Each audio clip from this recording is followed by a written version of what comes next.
Hello everyone, ഇന്നത്തെ healthy snacks റെസിപ്പിയാണ്. വളരെ പെട്ടെന്നും ഈസി ആയിട്ട് നമുക്ക് തയ്യാറാക്കാൻ പറ്റും. ഓയിൽ ഫ്രീ ആണ്. ഒട്ടും തന്നെ നെയ്യോ എണ്ണയോ ഒന്നും ഞാൻ ഇതിൽ ചേർത്തിട്ടില്ല. അപ്പോൾ അത് തയ്യാറാക്കിയെടുക്കുന്നത് എങ്ങനെയെന്ന് നോക്കി വരാം. സ്നാക്സ് ചെയ്തെടുക്കാനായിട്ട് പച്ചരി എടുത്തിട്ടുണ്ട്.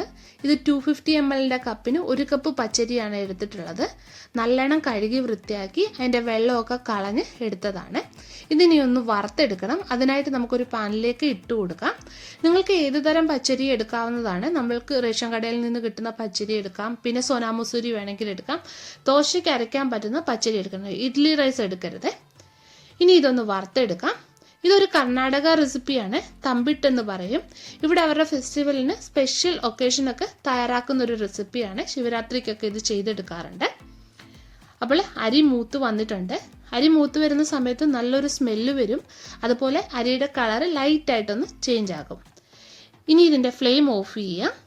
ഇതിലേക്ക് നമുക്ക് പൊട്ടുകടല ചേർക്കാം. 1/2 കപ്പ് പൊട്ടുകടലയാണ് ചേർക്കുന്നത്. ഇതിൽ ഞാൻ കുറച്ച് മാറ്റി വെച്ചിട്ടുണ്ട്. ഈ പാത്രത്തിൻ്റെ ചൂടിലൊന്ന് ചൂടായി കിട്ടിയാൽ മാത്രം മതി ഇത്. ഇനി ഇത് നമുക്കൊരു ബൗളിലേക്ക് മാറ്റാം. ഈ സെയിം പാനിലോട്ട് തന്നെ കപ്പലണ്ടി ഇട്ട് വറുത്തെടുക്കാം. ചില സ്ഥലങ്ങളിൽ നിന്ന് നിലക്കടല എന്ന് പറയും. ഇത് വറുത്തെടുക്കണം. ചെറിയ ഫ്ലെയിമിലിട്ടിട്ട് വറുത്തെടുക്കുക കേട്ടോ. 1/2 കപ്പ് കപ്പലണ്ടിയാണ് എടുത്തിട്ടുള്ളത്. അപ്പോൾ ഇത് കപ്പലണ്ടി ആയി വന്നിട്ടുണ്ട്. ഇത് ചൂടാറുമ്പോൾ ഇതിൻ്റെ തൊലി കളഞ്ഞ് എടുക്കണേ. ഇനി വേണ്ടത് തേങ്ങയാണ്. തേങ്ങയുടെ വെള്ളം ഒന്ന് നമുക്ക് വറ്റിച്ചെടുക്കണം. കുറച്ച് ദിവസം സ്റ്റോർ ചെയ്ത് വെക്കാനാണെങ്കിൽ കേട്ടോ. ഇത് ലൈറ്റായിട്ടൊന്ന് വറുത്തെടുക്കണം. തേങ്ങയുടെ കളറൊന്നും ചേഞ്ച് ആവേണ്ട. 1/2 കപ്പ് തേങ്ങയാണ് എടുത്തിട്ടുള്ളത്. നിങ്ങളുടെ കയ്യിൽ കൊപ്ര ഉണ്ടെങ്കിൽ കൊപ്ര എടുക്കാവുന്നതാണ്. ഇനി പാനിലേക്ക് 1.5 ടേബിൾ സ്പൂണ് കറുത്ത എള്ള് ചേർക്കാം. ഇതിൻ്റെ അളവ് നിങ്ങളുടെ ഇഷ്ടാനുസരണം ചേർക്കാവുന്നതാണ്. ഇത് പെട്ടെന്ന് തന്നെ പൊട്ടി തുടങ്ങുവേ. ഇനി ഇതിലേക്ക് ഞാൻ വെളുത്ത എള്ള് ചേർക്കുകയാണ്. 1 ടേബിൾ സ്പൂൺ ആണ് ചേർക്കുന്നത്. ഇത് റോസ്റ്റ് ചെയ്തതായതുകൊണ്ട് ഞാൻ ഇതിൻ്റെ ഫ്ലെയിം ഓഫ് ചെയ്തിട്ടാണ് ഇത് ഇട്ട് കൊടുക്കുന്നത്. റോസ്റ്റ് ചെയ്യാത്തതാണെങ്കിൽ നിങ്ങൾ കറുത്ത എള്ള് ചേർക്കുന്ന സമയത്ത് തന്നെ ഈ വൈറ്റ് എള്ളും ചേർത്ത് കൊടുക്കുക. എന്നിട്ട് രണ്ടും കൂടെ വറുത്തെടുക്കുക. ഇനി ശർക്കരയൊന്ന് പാനിയാക്കണം. അതിനായിട്ട് 1 കപ്പ് ശർക്കര എടുത്തിട്ടുണ്ട്. ഇതിലേക്ക് ഇനി 1/2 കപ്പ് വെള്ളം കൂടെ ചേർത്തിട്ട് പാനിയാക്കി എടുക്കാം. ശർക്കര ചേർക്കുമ്പോൾ നിങ്ങളുടെ മധുരത്തിനനുസരിച്ചിട്ട് വേണം ചേർക്കാൻ വേണ്ടിയിട്ട്. ഈ വറുത്ത് വെച്ചിരിക്കുന്ന അരിയും പൊട്ടുകടലയും ഒരു മിക്സിയുടെ ജാറിലേക്ക് ഇനി നമുക്ക് ഇട്ട് കൊടുക്കാം. ഇതിലേക്ക് കുറച്ച് ഏലക്കയും കൂടെ ഞാൻ ചേർക്കുന്നുണ്ട്. ഇനി ഇതെല്ലാം കൂടി ഫൈനായിട്ട് പൊടിച്ചെടുക്കണം. ഒട്ടും തരിയില്ലാതെ വേണം ഇത് പൊടിച്ചെടുക്കാൻ വേണ്ടിയിട്ട്. അപ്പോൾ ഇത് പൊടിച്ചെടുത്തിട്ടുണ്ട്.